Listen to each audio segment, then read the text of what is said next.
ಸುಳ್ಳು ಹೇಳ್ಬೇಡ.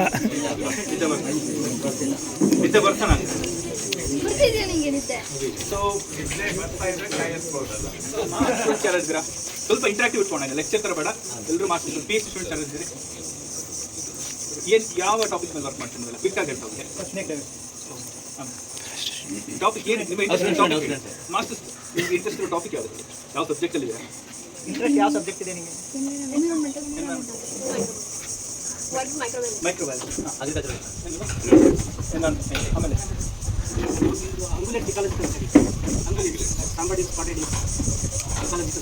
ಗಟ್ಟೆ ಬಿಟ್ಕೊಂಡ್ರೆಲ್ಲ ಪ್ರಾಣಿಗಳನ್ನ ಬರ್ತಾರೆ, ನಾನಲ್ಲ. Taxonomy, costing, okay. ನೀವು ವೈಲ್ಡ್ ಲೈಫ್, ಎಕೋಟಿಕಾಲಜಿ, ನೀವು ಕಾರ್ಬನ್ ಕ್ಯಾಪ್ಚರ್, ಫೋಟೋಸಿಂಥಸಿಸ್ ಯಾವಾಗ ಕಲ್ತಿರಪ್ಪ ಲಾಸ್ಟು? ಹೈಸ್ಕೂಲ್ ಅಲ್ಲ. ಫೋಟೋಸಿಂಥಸಿಸ್ ಬಗ್ಗೆ ಏನು ಗೊತ್ತಾಗೋದು ಹೇಳ್ತೀರಾ? ಏನಾದ್ರು ಏನು ಗೊತ್ತಿರಬೇಕು, ತಪ್ಪು ಸರಿ ಏನು ಮಾರ್ಕ್ಸ್ ಹಾಕಲ್ಲ ಯಾರು ಇಲ್ಲಿ. ಒಂದು ಸ್ವಲ್ಪ ಹೆಚ್ಚಿಗೆ ಕಲ್ತ್ಕೊಂಡು ಹೋಗ್ಬೇಕು ಅಷ್ಟೇ, ಇನ್ನೇನಿಲ್ಲ. ಓಕೆನಾ? ಏನೇನು ಗೊತ್ತು ಫೋಟೋಸಿಂಥಸಿಸ್ ಬಗ್ಗೆ ಹೇಳ್ತಾರೆ?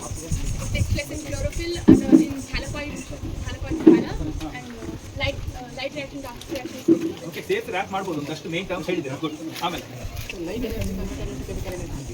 ಆಮೇಲೆ ಎಲ್ಲ ಆಗುತ್ತೆ, ಯಾವ ಆರ್ಗಾನಿಸಮ್ಸ್ಗಳಾಗುತ್ತೆ, ಪ್ಲಾಂಟ್ಸ್ಗಳಾಗುತ್ತಾ? ಓಕೆ, ಸೊ ಟೆರೆಸ್ಟ್ರಿಯಲ್ ಸ್ಪಿಯರಲ್ಲಿ ಅಥವಾ ಆನ್ ಅರ್ತ್ ಲಾರ್ಜೆಸ್ಟ್ ಪ್ರಾಸೆಸ್ ಯಾವುದು? ಬಾಲಿಸ್ಟಿಕಲ್ ಪ್ರಾಸೆಸ್.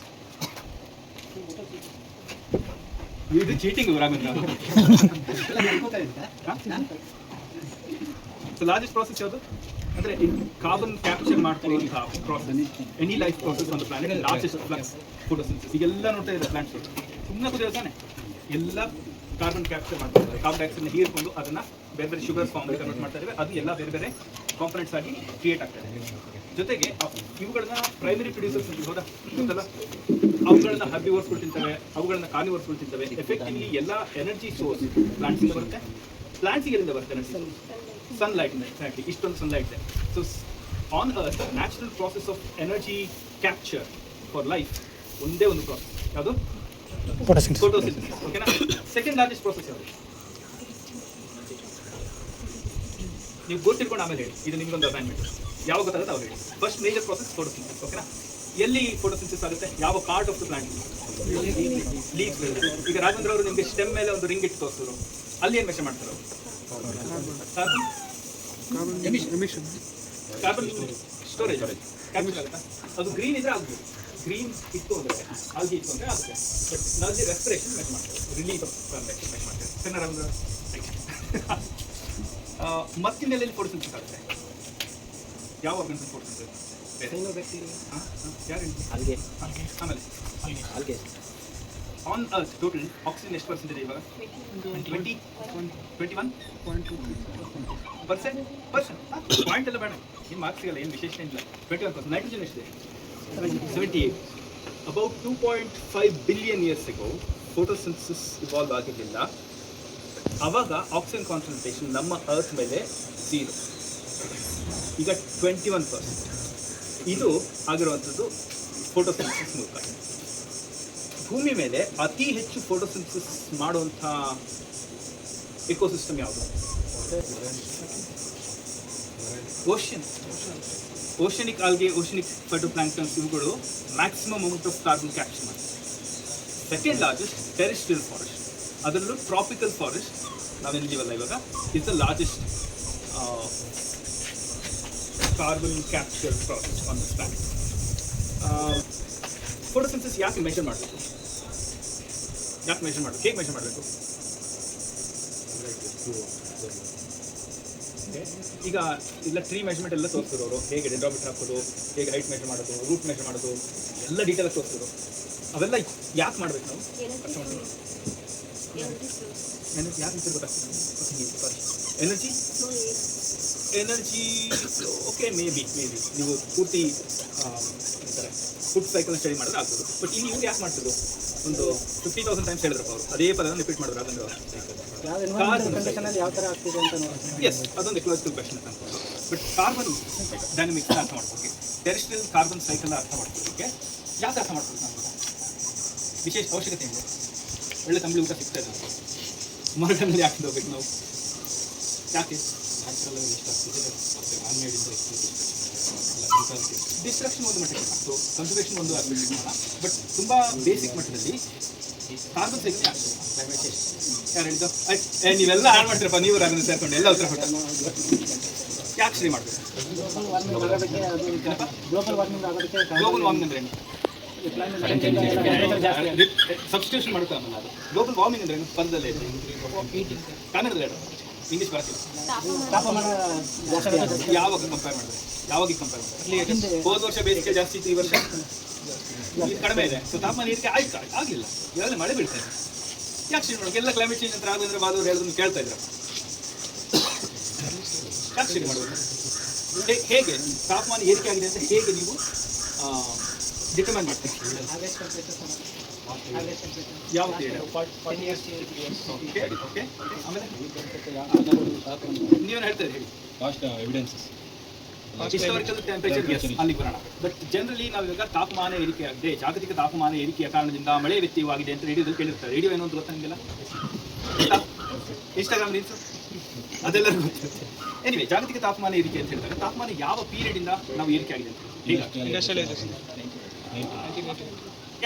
ಯಾಕೆ ಆ ಪೀರಿಯಡ್ ನಾವು ಇಂಡಸ್ಟ್ರಿಯಲೈಸೇಷನ್ ನಿಮಗೆಲ್ಲ ಮೊಬೈಲ್ ಫೋನ್ ಸ್ಮಾರ್ಟ್ ಫೋನ್ ಬಂದಿರೋದು, ಈ ಇನ್ಸ್ಟ್ರೂಮೆಂಟ್ ಅದನ್ನ ಬಂದಿದ್ದಾರೆ. ಯಾಕೆ ಇಂಡಸ್ಟ್ರಿ ಟೈಮ್ ಪೀರಿಯಡ್ ತಗೊಳ್ತೀವಿ? ಎರಡು ಆಸ್ಪೆಕ್ಟ್ಸ್ಗಳು ಹೇಳಿದ್ವಿ ಇಲ್ಲಿ. ಒಂದು ಕಾರ್ಬನ್ ಡೈಆಕ್ಸೈಡ್, ಆಮೇಲೆ ಟೆಂಪರೇಚರ್. ಓಕೆನಾ? ಕಾರ್ಬನ್ ಡೈಆಕ್ಸೈಡ್ ಅಟ್ಮಾಸ್ಫಿಯರಲ್ಲಿ ಒಂದು 30 ಇಯರ್ಸ್ ಮುಂಚೆ 380 ppmv ಇತ್ತು. ಓಕೆನಾ? Parts per million volume. ಇದನ್ನು ನಾವು ಪರ್ಸೆಂಟೇಜ್ ಬರಬೇಕಂದ್ರೆ 0.03 ಕರೆಕ್ಟಾ? ಓಕೆನಾ? ಇದರಷ್ಟು ಈಗ 0.04 ಆಗಿದೆ. ಆಕ್ಸಿಜನ್ ಕಾನ್ಸಂಟ್ರೇಷನ್ ಎಷ್ಟು? 21% ಅಲ್ಲಿ ಇದರಲ್ಲಿ ನಾವೇ ಕಲ್ಪಿಸ್ಬಿಟ್ಟಿದ್ದೀವಿ. Small flux. ಯಾಕೆ ರಾಘವೇಂದ್ರ ಅವ್ರು ಹೋಗಿ ಅಲ್ಲೆಲ್ಲ ಮೆಷರ್ ಮಾಡಬೇಕು? ಯಾಕೆ ಮರಗಳು ಮೆಷರ್ ಮಾಡಬೇಕು? ಅಬ್ಸರ್ವ್ ಜಾಸ್ತಿ ಯಾವುದು? ಹಾಂ, ಅದಕ್ಕೇನಂತ ಹೇಳ್ತೀವಿ? ಸ್ವಲ್ಪ ಗಟ್ಟಿಯಾಗಿ ಎಲ್ಲ ಕೇಳ್ತೀವಿ. ಅಲ್ಲ, ನಂಗೆ ಗೊತ್ತಿಲ್ಲ, ಸೆನ್ಸ್ ಗೊತ್ತಿಲ್ಲ. ಹೀಟ್ ಅಬ್ಸರ್ವ್ ಮಾಡ್ಕೊಳುತ್ತೆ ಅಂತ ಹೇಳಲ್ವಾ? ಬೇರೆ ಬೇರೆ ಗ್ಯಾಸಸ್ಗಳು ಬೇರೆ ಬೇರೆ ಮಟ್ಟದಲ್ಲಿ ಹೀಟ್ ಅಬ್ಸರ್ವ್ ಮಾಡ್ಕೊಳುತ್ತೆ. ನೀವು ಸಿಂಪಲ್ ಆಗಿ ಮಾಡಬೇಕು ಅಂದರೆ, ಯಾರು ವೈಟ್ ಶರ್ಟ್ ಹಾಕಿದ್ದೀರಾ, ನೀವು ವೈಟ್ ಹಾಕಿದ್ದೀರಾ, ಅಲ್ಲ ಬಿಸಿಲು ನಿಂತ್ಕೊಳ್ಳಿ. ಡಾರ್ಕ್ ಶರ್ಟ್ ಹಾಕಿದ್ದೀರಾ, ಬಿಸಿಲು ನಿಂತ್ಕೊಳ್ಳಿ. ಅವ್ರಿಗೆ ಹೆಚ್ಚು ಸೆಕೆ ಆಗುತ್ತೆ, ಯಾಕಂದ್ರೆ ಅಬ್ಸರ್ವ್ ಮಾಡ್ಕೊಳ್ಳುತ್ತೆ. ಗ್ಯಾಸಸ್ಗಳಿಗೂ ಬೇರೆ ಬೇರೆ ಅಬ್ಸಾರ್ಪ್ಷನ್ ಪ್ರಾಪರ್ಟೀಸ್ ಇರುತ್ತೆ. ಸೊ ಆ ಹೀಟ್ ಹೋಲ್ಡಿಂಗ್ ಪ್ರಾಪರ್ಟೀಸ್ ಫಾರ್ 100 ಇಯರ್ಸನ್ನ ನಾವು ಗ್ಲೋಬಲ್ ವಾರ್ಮಿಂಗ್ ಪೊಟೆನ್ಷಿಯಲ್ ಅಂತ ಕರಿತೀವಿ. ಓಕೆನಾ? ಯಾವ ಗ್ಯಾಸಸ್ಗಳು ಅಟ್ಮಾಸ್ಫಿಯರ್ಗೆ, ಭೂಮಿಯ ವಾತಾವರಣದಲ್ಲಿ ಯಾವ ಗ್ಯಾಸಸ್ಗಳು ಅಥವಾ ಯಾವ ಕಾಂಪೊನೆಂಟ್ಸ್ಗಳು ಶಾಖವನ್ನು ಹಿಡಿದಿಟ್ಕೊಳ್ಳುತ್ತೋ, ಹೀಟ್ ಆಗುತ್ತೋ, ಅವುಗಳನ್ನ ಗ್ರೀನ್ ಹೌಸ್ ಗ್ಯಾಸಸ್ ಅಂತೀವಿ. ಅದರಲ್ಲಿ ಒಂದು ಗ್ರೀನ್ ಹೌಸ್ ಗ್ಯಾಸಸ್ ಇವಾಗ ಮಾತಾಡಿದ್ವಿ, ಯಾವುದು? Carbon dioxide. ಇನ್ಯಾವ ಗ್ರೀನ್ ಹೌಸ್ ಗ್ಯಾಸ್? ಮೀಥೇನ್. ಆಮೇಲೆ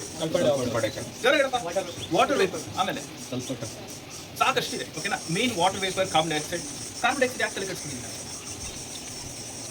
ಇಷ್ಟು ವರ್ಷಗಳಿಂದ, ಕಳೆದ ಇಂಡಸ್ಟ್ರಿಯಲ್ ಪೀರಿಯಡ್ ಇಂದ ಇವಾಗ ತನಕ ಕಳೆದ ದಶಕಗಳಲ್ಲಿ ವಿಶೇಷವಾಗಿ ಯಾಕೆ ಅದಕ್ಕೆ ತಲೆ ಕಟ್ಸ್ಕೊಂಡಿಲ್ಲ? ಹೇಳಿದ್ರೆ ಯಾವಾಗಲೇ ಎಮಿಷನ್ ರೇಟ್ ಜಾಸ್ತಿ ಆಗಿದೆ. ಹೇಗೆ ಗೊತ್ತಾಗುತ್ತೆ ನಮಗೆ? ಹೇಗೆ ಗೊತ್ತಾಗುತ್ತೆ? ಓಕೆ, ಸೊ ರೀಸನಿಂಗ್ ಆಗಿದೆ, ನಮಗೆಲ್ಲ ತಿಳ್ಕೊಂಡಿದ್ದಾರೆ ಚೆನ್ನಾಗಿ. ಇದು ಇನ್ಕ್ರೀಸ್ ಆಗ್ತಾ ಇದೆ ಅಂತ ಹೇಗೆ ನಾವು ಡಿಟರ್ಮೈನ್ ಮಾಡ್ತೀವಿ? ಹೇಗೆ ಪ್ರೂವ್ ಮಾಡ್ತೀವಿ? ಹೇಗೆ ಮೆಷರ್ ಮಾಡ್ತೀವಿ? ಅಲ್ಲಪ್ಪ, ಕಾರ್ಬನ್ ಡೈಆಕ್ಸೈಡ್ ಇನ್ಕ್ರೀಸ್ ಆಗ್ತಾ ಇದೆ, ಅದೊಂದು ಗ್ರೀನ್ ಹೌಸ್ ಗ್ಯಾಸ್. ಈ ಗ್ರೀನ್ ಹೌಸ್ ಗ್ಯಾಸ್ ಅಟ್ಮಾಸ್ಫಿಯರಿಂದ ಹೀಟ್ ಹಿಡಿದಿರ್ತಾ ಇದೆ, ಅಟ್ಮಾಸ್ಫಿಯರ್ ಹೀಟ್ ಆಗ್ತಾ ಇದೆ. ಗ್ಲೋಬಲಿ ನೀವು ಅಟ್ಮಾಸ್ಫಿಯರ್ ಎಲ್ಲದನ್ನು 30 ಇಯರ್ ಆವ್ರೇಜ್ ತಗೊಳ್ಳಿ ಟೆಂಪರೇಚರ್ ಒಂದು ಜಾಗದಲ್ಲಿ. ಆ 30 ಇಯರ್ ಆವ್ರೇಜ್ಗೆ ಪ್ರತಿ ಇಯರ್ ಆನ್ಯುವಲ್ ಟೆಂಪರೇಚರ್ನ ಪ್ಲಸ್ ಆರ್ ಮೈನಸ್ ಎಷ್ಟಿದೆ ನೋಡ್ತಾ ಹೋಗಿ, ಅಂದರೆ ಟೆಂಪರೇಚರ್ ಅನಾಮಲಿ ಇರುತ್ತೆ. ಆ ಗ್ರಾಫ್ನ ಹಾಕಿದಾಗ ಅಟ್ಲೀಸ್ಟ್ ಫಾರ್ ಇಂಡಿಯನ್ ಸಬ್ಕಾಂಟಿನೆಂಟ್ ಪಾಸ್ಟ್ 30 ಇಯರ್ಸಿಂದ ಒಂದು ದೊಡ್ಡ ಇಂಕ್ರಿಮೆಂಟ್ ಕಾಣುತ್ತೆ. ಓಕೆನಾ? ಸೊ 30 ಇಯರ್ಸ್ನ ಕ್ಲೈಮಟಾಲಜಿಕಲ್ ಇಯರ್ ಅಂತ ತಗೊಳ್ತಾರೆ ಸಾಮಾನ್ಯ. ಕಂಪೇರ್ ಮಾಡಿ 10 ಇಯರ್ಸ್ ಅಂತ ಹೇಳಿದ್ರೆ 20 ಇಯರ್ಸ್, ನೀವು ಯಾವುದೇ ಟೈಮ್ ಪೀರಿಯಡ್ ಕಂಪೇರ್ ಮಾಡ್ಬೋದು. ಬಟ್ ಇನ್ಕ್ರೀಸ್ ಆಗ್ತಾ ಇದೆ ಲಾಂಗ್ ಟರ್ಮ್ ಅಂತ ಹೇಳಬೇಕಾದ್ರೆ ಅಟ್ಲೀಸ್ಟ್ ಒಂದು 30 ಇಯರ್ ಡ್ಯೂರೇಷನ್ ಡೇಟಾ, ಅದಕ್ಕೆ ಅಗೇನ್ಸ್ಟ್ ಕರೆಂಟ್ ಅಥವಾ ಪಾಸ್ಟ್ ನಾವು ಕಂಪೇರ್ ಮಾಡ್ತಾ ಹೋಗ್ತೀವಿ. ಹೌದಾ? ಇನ್ಕ್ರಿಮೆಂಟ್ ಯಾವತ್ತೂ ಒಂದು ರೆಫರೆನ್ಸ್ ಪೀರಿಯಡ್ ಇರುತ್ತೆ.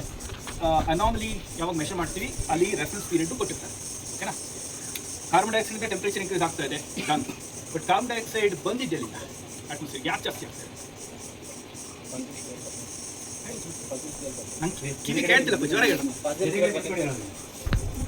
ಅಷ್ಟೇ ಅಷ್ಟು. ಇಲ್ಲಿ ನಿಂತ್ಕೊಂಡಿದೆಯಲ್ಲ, ಏನಿದು? ಚೆನ್ನಾಗಿಲ್ಲ, ಕಲರ್ ಚೆನ್ನಾಗಿದೆ. ಯಾವುದು? ಪೆಟ್ರೋಲಿಯಮ್ಸ್ಗಳು. ಹೌದಾ? ಪೆಟ್ರೋಲಿಯಂ ಅಥವಾ ಕೋಲ್ ಇಂಡಸ್ಟ್ರಿಯಲ್ ಇವೆಲ್ಲ ಏನಂತ ಕರಿತೀವಿ? Fossil fuels. ಫಾಸಿಲ್ ಅಂದರೆ ಪಳೆ ಬೆಳಕಿಗೆ. ಒಳ್ಳೆ ಶಬ್ದ ಶಿವ. ಪಳೆ ಬೆಳಕಿಗೆ ಯಾವ್ದು? ಪ್ಲಾಂಟ್ಸ್ಗಳದೆಲ್ಲ ಕೋಲ್ ಆಗುತ್ತೆ. ಆನಿಮಲ್ಸ್ಗಳ ದೊಡ್ಡ ದೊಡ್ಡ ಡೈನೋಸಾರ್ ಮೂವಿಯಲ್ಲಿ ಜಾಸ್ತಿ ಪಾರ್ಟ್ ನೋಡಿರ್ತೀವಲ್ಲ, ಅವುಗಳೆಲ್ಲ ಹೋಗಿ ಪಾರ್ಷಿಯಲ್ ಡಿಕಂಪೋಸಿಷನ್ ಆಗಿ ನಮಗೆ ಪೆಟ್ರೋಲ್ ಡೀಸೆಲ್ ನಾವು ಕಾರ್ ವೆಹಿಕಲ್ ಓಡಾಡಕ್ಕೆ ಬರ್ತವೆ. ಅವು ಕ್ಯಾಪ್ಚರ್ ಆಗಿ ಅವು ಮಿಲಿಯನ್ಸ್ ಆಫ್ ಇಯರ್ಸ್ ಇಂದ ಭೂಮಿ ಮೇಲೆ ಕುತ್ಕೊಂಡ ನಂತರ ರಿಲೀಸ್ ಆಗಕ್ಕೆ ಯಾಕೆ ಪ್ರಾರಂಭ ಆಯ್ತು? ಯಾವಾಗ ಪ್ರಾರಂಭ ಆಯ್ತು? ಇಂಡಸ್ಟ್ರಿಯಲ್ ಪೀರಿಯಡ್ ಅಟ್ಲೀಸ್ಟ್ 1900s ನಂತರ 1950s ನಂತರ ಗ್ಲೋಬಲಿ ಕೋಲ್, ನ್ಯಾಚುರಲ್ ಗ್ಯಾಸ್ ಇವೆಲ್ಲವನ್ನ ಬಳಕೆ ಮಾಡಿ we get out all these products and we release it in the atmosphere and ಇವುಗಳಿಂದ ನಮಗೆ ಅಟ್ಮಾಸ್ಫಿಯರ್ ಕಾರ್ಬನ್ ಡೈಆಕ್ಸೈಡ್ ಜಾಸ್ತಿ ಇದೆ, ಹಾಗಾಗಿ ಕ್ಯಾನ್ಸರ್ ಜಾಸ್ತಿ ಇದೆ. ಈ ಫಾಸಿಲ್ ಫ್ಯೂಲ್ಸ್ ಎಲ್ಲಿಂದ ಬಂತು? ಯಾರು ಕ್ರಿಯೇಟ್ ಮಾಡಿದ್ರು? ನೇಚರ್ನಲ್ಲಿ ಕಾನ್ಸೆಪ್ಟ್, ದೊಡ್ಡ ಕಾನ್ಸೆಪ್ಟ್. ನೀವು ಇಂಟ್ರೆಸ್ಟ್ ಆಗಬೇಕು.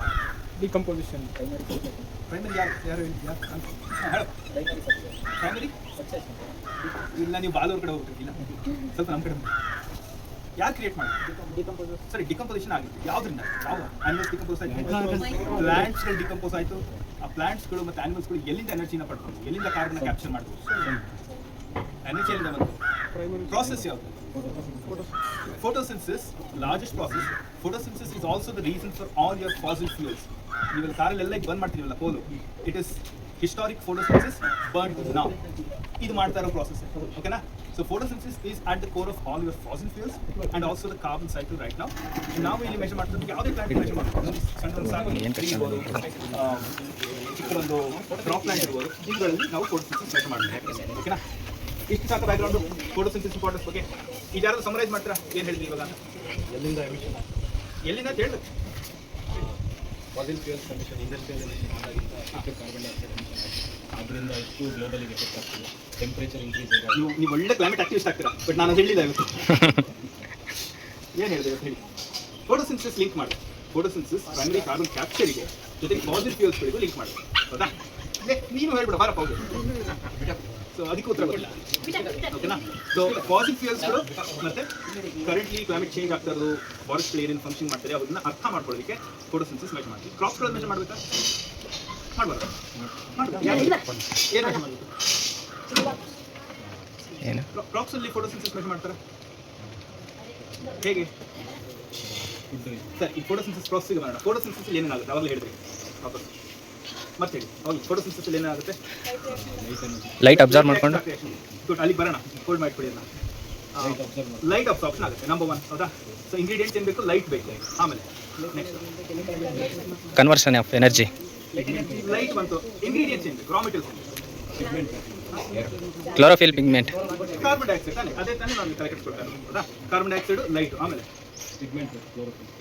ಅದು ಇಂಗ್ರೀಡಿಯೆಂಟ್ ಅಲ್ಲ, ಅದರಲ್ಲಿ ಇರುತ್ತೆ, ಅದು ಮಾಡ್ಕೊಡ್ತೀವಿ. ನೀವು ಅದಕ್ಕೆ ಏನು ಕೊಡಬೇಕು? ಇದು ಈಗ ಲೈಟ್ ಆಫ್ ಮಾಡಿದ್ರೆ ಫೋಟೋಸಿಂಥಸಿಸ್ ಆಫ್ ಮಾಡಿ ಕೂತ್ಕೊಳ್ಳುತ್ತೆ, ಹೌದಾ? ರಾತ್ರಿ ಇಲ್ಲ. ಬಟ್ ಹಗಲೊತ್ತಲ್ಲಿ ಏನೇನು ಬೇಕು?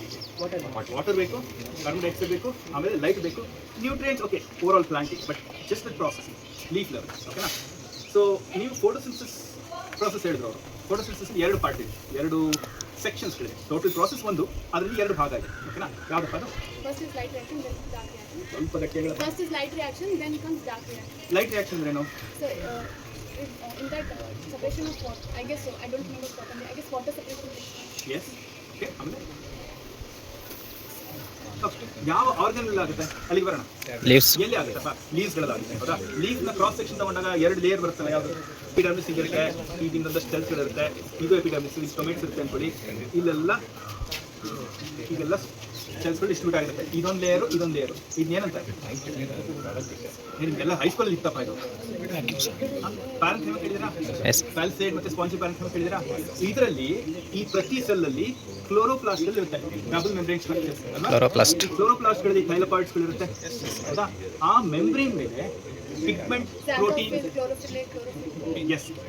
ಆ ಅಂಡರ್ಸ್ಟ್ಯಾಂಡಿಂಗು ನಮಗೆ ಸುಮಾರು ಒಂದು 1950s to 1970s ಯಾಕೆಂದರೆ ಅವಾಗ ಐಸೋಲೇಟ್ ಮಾಡಿ ಸ್ಟಡಿ ಮಾಡೋದು, ಡಿಸ್ಟ್ರಕ್ಟಿವ್ ಸ್ಯಾಂಪಲಿಂಗ್ ಇತ್ತು, ರಿಯಲ್ ಟೈಮ್ ಇರಲಿಲ್ಲ.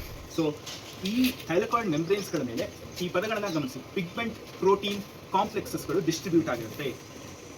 ಪಿಗ್ಮೆಂಟ್ ಇವ್ರು ಹೇಳಿದ್ರು, ಪ್ರೋಟೀನ್ ಕಾಂಪ್ಲೆಕ್ಸಸ್. ಪ್ರೋಟೀನು ಸಾಲ್ವೆಂಟಾಗಿ ಆ್ಯಕ್ಟ್ ಮಾಡುತ್ತೆ, ಓಕೆನಾ? ಸಾಲ್ವೆಂಟಲ್ಲಿ ಯಾವುದೋ ಒಂದು ಕೆಮಿಕಲ್ ಅಥವಾ ಯಾವುದೋ ಪಿಗ್ಮೆಂಟ್ ಹಾಕಿದ್ರೆ ಹೇಗೆ ಬೇರೆ ಬೇರೆ ಡೈಎಲೆಕ್ಟ್ರಿಕ್ ಕಾನ್ಸ್ಟೆಂಟ್ ಡಿಪೆಂಡಿಂಗ್ ಆಗಿ ಅವುಗಳು ಹೇಗೆ ಅವೈಲೇಬಲ್ ಅಥವಾ ನಾನ್ ಅವೈಲೇಬಲ್ ಆಗ್ತವೋ, ಹಾಗೆ ಬೇರೆ ಬೇರೆ ಪ್ರೋಟೀನ್ ಮತ್ತು ಅವುಗಳಲ್ಲಿರೋ ಪಿಗ್ಮೆಂಟ್ಸ್ ಬೇರೆ ಬೇರೆ ರೀತಿಯಲ್ಲಿ ಅವೈಲೇಬಲ್ ಆಗುತ್ತೆ. ಸೊ ಈ ಥೈಲಕಾಯ್ಡ್ ಮೆಂಬ್ರೇನ್ಗಳಲ್ಲಿ ಮಲ್ಟಿಪಲ್ ಪಿಗ್ಮೆಂಟ್, ಪ್ರೋಟೀನ್ ಕಾಂಪ್ಲೆಕ್ಸಸ್ಗಳು ಡಿಫ್ರೆಂಟ್ ಡಿಸ್ಟ್ರಿಬ್ಯೂಷನಲ್ಲಿ ಇರುತ್ತೆ. ಅದರಲ್ಲಿ 2 ಮುಖ್ಯವಾದ ಟೈಪ್ಗಳಿವೆ, PS1, PS2. ನೀವು ಹೇಳಿದ್ರಲ್ಲ ವಾಟರ್ ಸ್ಪ್ಲಿಟ್ ಆಗುತ್ತೆ ಅಂತ. First PS2, then PS1. ಯಾಕೆ? ಮೊದಲು ಇದನ್ನು ಕಂಡುಹಿಡ್ಕೊಂಡು ಆಮೇಲೆ ಇದು ಗೊತ್ತಾಯಿತು. ಬಟ್ ಆ ರಿಯಾಕ್ಷನ್ ಸೀರೀಸ್ ಇದು ಮೊದಲು ಕೆಲಸ ಮಾಡಿ, ಓಕೆನಾ. ಈ ಚಾರ್ಜಸ್ಗಳು ಫೋಟೋ ಸಿಸ್ಟಮ್ 2 ಇಂದ ಫೋಟೋ ಸಿಸ್ಟಮ್ 2ಗೆ ಬರುತ್ತೆ, ಹೌದು. ಸೊ ಅದನ್ನ ಚೇಂಜ್ ಮಾಡೋಣ. So between these two let's say ಇರ್ತದೆ ಹೆಲಿಕಾಯ್ಡ್ ಮೆಂಬ್ರೇನ್, ಇಲ್ಲಿಂದ PS2 ಬರೆಯೋಣ, ಇಲ್ಲಿ PS1. ಸೊ ಕ್ರಾಸ್ ಮೆಂಬ್ರೇನ್ ಇವುಗಳು. ಇಲ್ಲಿ ಎಲೆಕ್ಟ್ರಾನ್ ಕ್ಯಾರಿಯರ್ಸ್, ಚಾರ್ಜ್ ಕ್ಯಾರಿಯರ್ಸ್, ಕೆಲವು ಮೊಬೈಲ್ ಇರುತ್ತೆ, ಕೆಲವು ಸ್ಟ್ಯಾಟಿಕ್ ಇರುತ್ತೆ, ಓಕೆನಾ.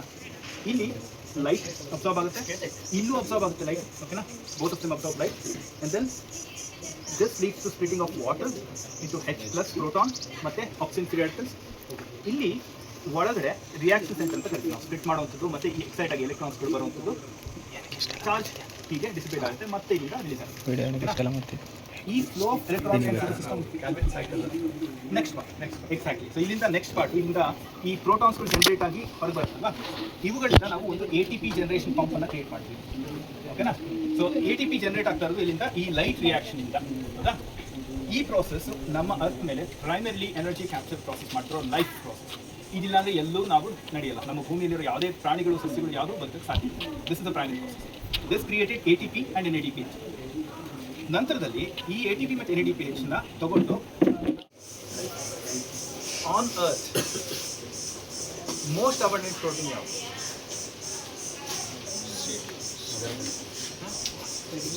ಸೆಂಟಿಮೆಂಟ್ ಆಗುತ್ತೆ, ಸೆಂಟಿಮೆಂಟಿಗೆ ಕ್ವಾಂಟಿಟೇಟಿವ್ ಡೇಟಾ ಹೇಳಿದ್ರೆ ಆಯಿತು. ಆಮೇಲೆ